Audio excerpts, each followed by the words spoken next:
Salut tout le monde, j'espère que vous allez bien, j'espère que vous m'entendez aussi. Aujourd'hui, je vous emmène dans un petit vlog. Je vais aller m'occuper des jumeaux et je vais essayer de travailler un peu Farah, même si j'ai la grippe. Mais bon, là, je vais chercher ma petite Farah. Je ferai un petit peu de travail à pied. Je travaillerai sur un petit cavaletti et elle aura la selle pour qu'elle comprenne qu'en fait la selle ça change rien. Et quand il y a un cavalier, ça change rien que quand elle est que en liberté. Farah, stop. Stop. Arrête.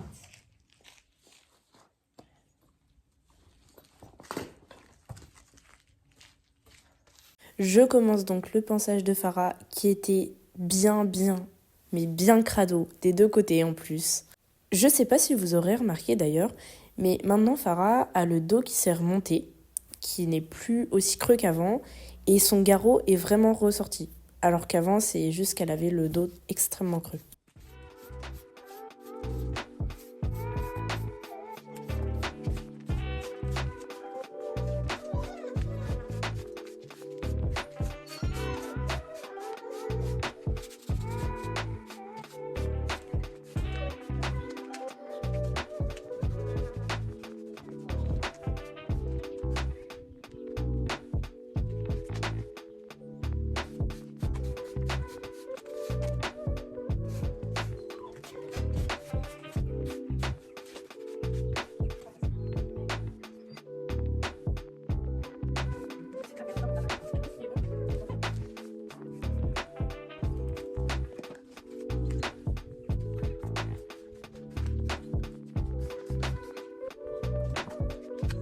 Là, j'étais très fière d'elle parce que quand je lui ai fait les petites avec le démêlant, elle a rien dit, alors que de base, elle bouge dans tous les sens.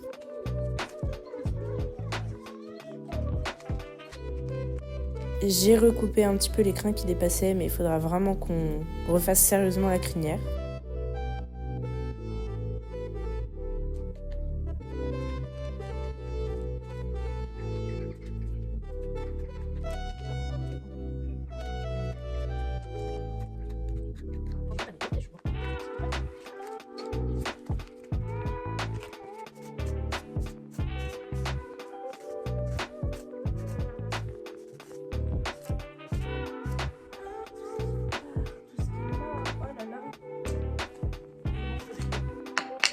J'allais littéralement dire « et moi, faut que je me rachète une brosse » et à ce moment-là, elle s'est cassée. Donc bon, c'est un signe.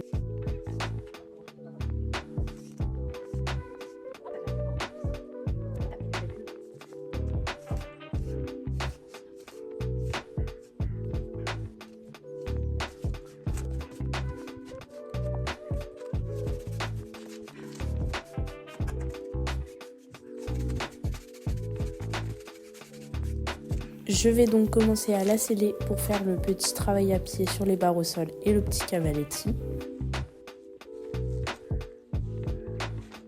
Et je lui mets aussi le filet parce que vu qu'on va reprendre le saut avec un mors, j'ai pas forcément envie d'essayer de tester avec un side pull pour le moment. Et c'est du coup pour qu'il y ait le moins de choses possible qui va changer au moment où on va reprendre le saut. Et la seule différence, ça sera qu'elle aura un cavalier sur le dos.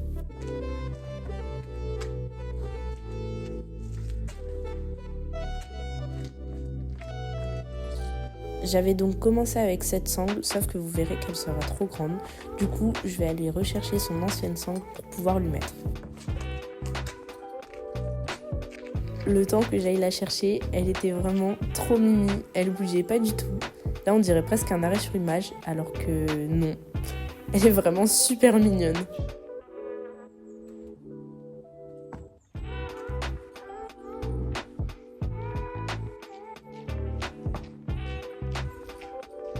Elle commence d'ailleurs à avoir bien chaud avec son gros poil d'hiver et vu qu'il commence à faire bien meilleur, du coup je pense que sa mue va commencer d'ici 1 à 2 semaines.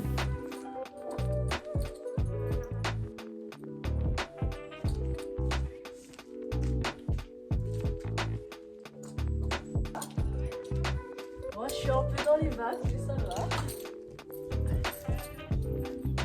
Ouais, c'est bien. Ça veut dire que le travail fait du bien. bien et que l'hiver aussi.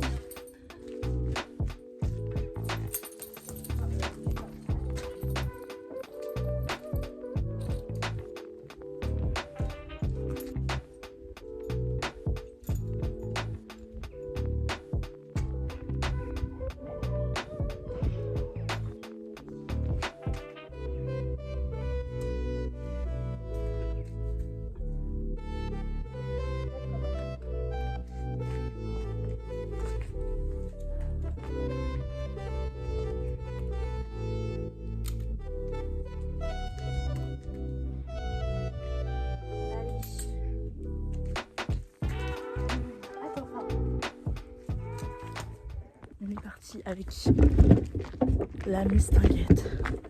Voilà. On s'est mis en rose. Enfin, j'ai décidé qu'on allait se mettre en rose plutôt. On commence par faire l'exercice au pas, tranquillement, sans aucune pression sur le filet. Vous verrez qu'on travaillera beaucoup plus à la main gauche, donc la main sur cette vidéo. Tout simplement parce que le travail de cette séance n'était absolument pas de faire aux deux mains parfaitement, mais juste de lui montrer que ça ne servait à rien de charger les barres et que c'était beaucoup plus agréable pour tout le monde d'y aller dans le calme.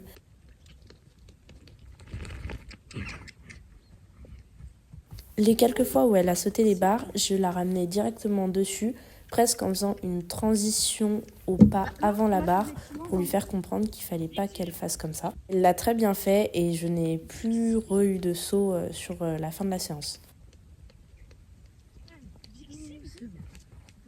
Je la faisais donc brouter après chaque petit passage pour qu'elle associe ça à quelque chose de positif. J'étais vraiment très contente d'elle parce qu'elle faisait vraiment attention aux barres sans pour autant les charger et du coup ça veut dire que ça commence à rentrer. Marche pas dessus, hein, Farah. Ouh là là. Je fais donc au moins une fois à main droite pour être sûre de lui faire quand même un petit passage. Je mets également une deuxième barre pour voir si ça complique un petit peu les choses, dans le sens où ça lui fait des informations en plus et que ça change un petit peu. C'était aussi pour voir si Farah saute quand il y a 2 barres, mais pas une, ou si elle saute plus quand il y a 1 barre, mais pas 2. Enfin, c'était vraiment pour tester le plus de choses et faire tout dans le calme.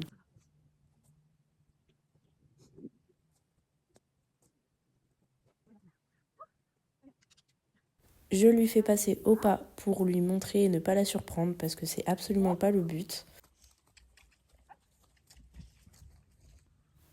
Et je reviens donc au trot dessus pour voir comment elle réagit. Elle l'a extrêmement bien fait. Du coup, je lui propose de brouter un petit peu avant qu'on reparte sur l'exercice. Je repasse donc une fois pour valider. Cette fois-là, elle l'a vraiment très bien fait, sans aucune hésitation. J'étais vraiment très contente.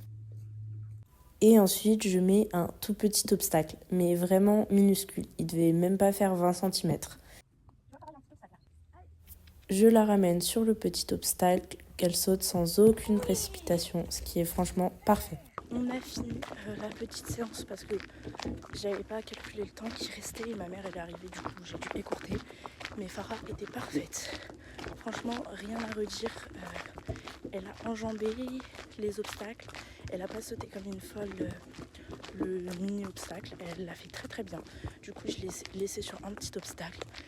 Et franchement, rien à redire. Et j'espère que ça se passera comme ça aussi les prochaines fois. Je sais pas si on peut dire préparé, mais je viens de finir les soins, quoi. J'ai dû me dépêcher un petit peu. Parce que, oui, j'ai dû me dépêcher un petit peu. Franchement, à refaire ce genre de petite séance.